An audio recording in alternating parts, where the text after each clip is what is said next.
नमस्कार। शिवरात्रि के पावन अवसर पर आप सभी को हार्दिक शुभकामनाएं। शिवरात्रि के दिन व्रत रखने का प्रावधान है, साथ ही कथा पढ़ने और श्रवण करने का भी। तो आइए आज मैं आपको सुनाती हूँ शिवरात्रि से संबंधित कथा।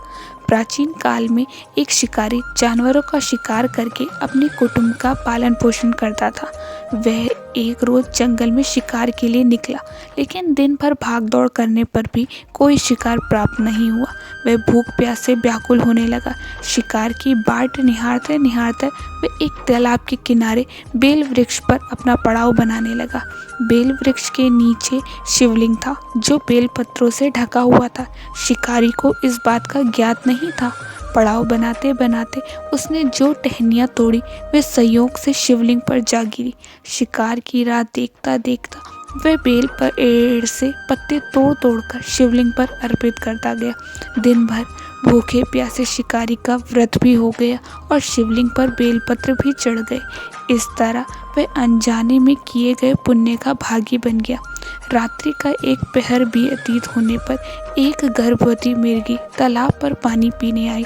शिकारी ने धनुष पर तीर चढ़ाकर ज्यों ही प्रत्यंचा खींची, मिर्गी बोली, शिकारी मुझे मत मारो, मैं गर्भवती हूँ, शीघ्र ही प्रसव करूँगी। तुम एक साथ दो जीवों की हत्या करोगे, जो कि ठीक नहीं है। मैं अपने बच्चे को जन्म देकर शीघ्र ही तुम्हारे पास वापस आ जाऊंगी, तब तुम मुझे मार लेना। शिकारी को हिरणी की बात सच्ची लगी। उसने तुरंत प्रत्यंचा ढीली कर दी और मिर्गी झाड़ियों में लुप्त हो गई। कुछ समय उपरांत एक और मिर्गी उधर से निकली। शिकारी बहुत खुश हुआ कि अब तो शिकार मिल ही गया। समीप आने पर उसने धनुष पर बाण चढ़ाया।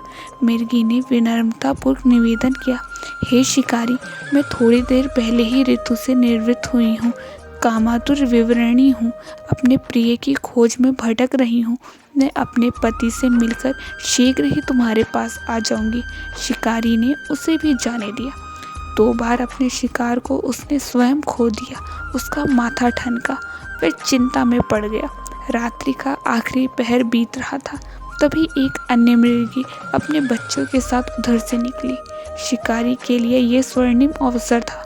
उसने धनुष पर तीर चढ़ाने में देर न लगाई। वह तीर छोड़ने वाला ही था कि मिर्गी बोली, हे शिकारी, मैं इन बच्चों को इनके पिता के हवाले करके लौट आऊंगी, इस समय मुझे मत मारो। शिकारी हंसकर बोला, सामने आए शिकार को छोड़ दूं? मैं इतना मूर्ख तो नहीं। इससे पहले मैं 2 बार अपना शिकार खो चुका हूँ। मेरे बच्चे भूख प्यास से तड़प रहे होंगे। उत्तर में मृगी ने फिर से कहा, जैसे तुम्हें अपने बच्चों की ममता सता रही है, ठीक वैसे ही मुझे भी अपने बच्चों की चिंता है।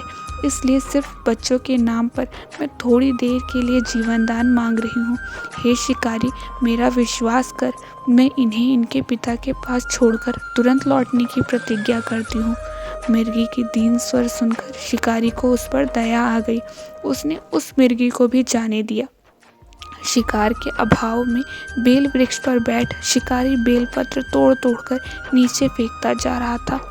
पौ फेंटने को हुई तो एक हष्ट-पुष्ट मृगी उसी रास्ते पर आया। शिकारी ने सोच लिया कि इसका शिकार वह अवश्य ही करेगा। शिकारी की तनी प्रत्यंचा देखकर मृग ने विनती स्वर में बोला, हे शिकारी भाई, यदि तुमने मुझसे पूर्व आने वाली 3 मृगियों तथा छोटे बच्चों को मार डाला है, तो मुझे भी मारने में विलंब न करो, ताकि उनके वियोग में मुझे एक क्षण भी दुख न सहना पड़े। मैं उन मृगियों का पति हूँ। यदि तुमने उन्हें जीवन दान दिया है, तो मुझे भी कुछ क्षण जीवन दान देने की कृपा करो। मैं उनसे मिलकर तुम्हारे सामने उपस्थित हो जाऊंगा। मृगी की बात सुनते ही शिकारी के सामने पूरी रात की घटना चक्र घूम रहा था। उसने सारी कथा मृग को सुना दी। तब मृग ने कहा, मेरी 3 पत्नियां जिस प्रकार प्रतिज्ञाबद्ध होकर गई हैं, मेरी मृत्यु से अपने धर्म का पालन नहीं कर पाएंगी। अतः जैसे तुमने उन्हें विश्वास पात्र मानकर छोड़ा है, वैसे मुझे भी जाने दो। मैं उन सबके साथ तुम्हारे सामने शीघ्र ही उपस्थित होता हूँ। उपवास, रात्रि जागरण तथा शिवलिंग पर बेलपत्र चढ़ाने से शिकारी का हिंसक हृदय निर्मल हो गया था। उसमें भगवत शक्ति का वास हो गया था। धनुष तथा बाण उसके हाथ से ही सहज ही छूट गए। भगवान शिव की अनुकंपा से उसका हिंसक हृदय करुणिक भावों से भर गया। वह अपने अतीत के कर्मों को याद करके पश्चाताप की ज्वाला में जलने लगा। थोड़ी ही देर बाद मृग सा परिवार शिकारी के समक्ष उपस्थित हो गया ताकि वह उनका शिकार कर सके, किंतु जंगली पशुओं की ऐसी सत्यता, सात्विकता एवं सामूहिक प्रेम भावना देखकर शिकारी को बड़ी गलीन हुई। उसके नेत्रों से आंसुओं की धारा बहने लगी।